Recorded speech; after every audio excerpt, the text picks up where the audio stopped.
There were once 3 brothers who were traveling along a lonely, winding road at twilight. In time, the brothers reached a river too treacherous to pass. But being learned in the magical arts, the 3 brothers simply waved their wands and made a bridge. Before they could cross, however, they found their path blocked by a hooded figure. It was Death, and he felt cheated. Cheated because travelers would normally drown in the river, but Death was cunning. He pretended to congratulate the 3 brothers on their magic and said that each had earned a prize for having been clever enough to evade him.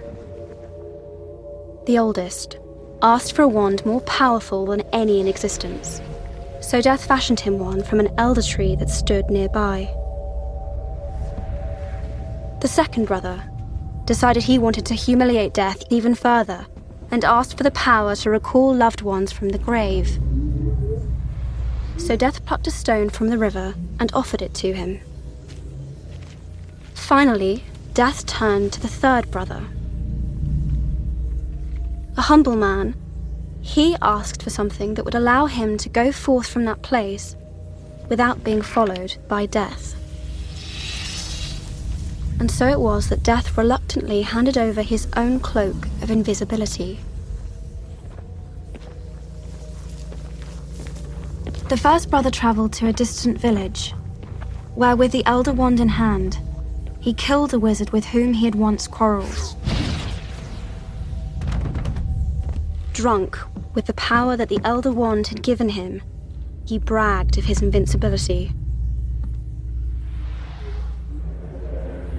But that night, another wizard stole the wand and slit the brother's throat for good measure.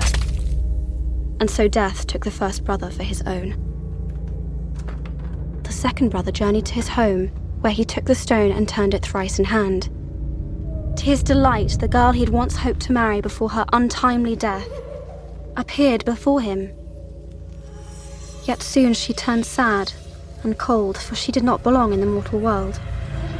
Driven mad with hopeless longing, the second brother killed himself so as to join her. And so Death took the second brother. As for the third brother, Death searched for many years but was never able to find him. Only when he attained a great age did the youngest brother shed the cloak of invisibility and give it to his son.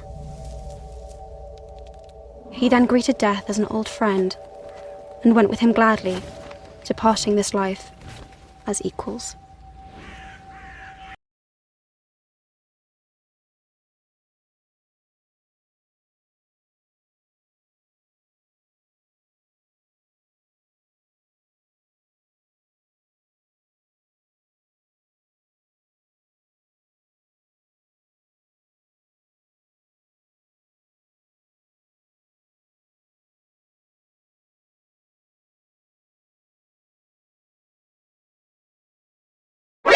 NANI?!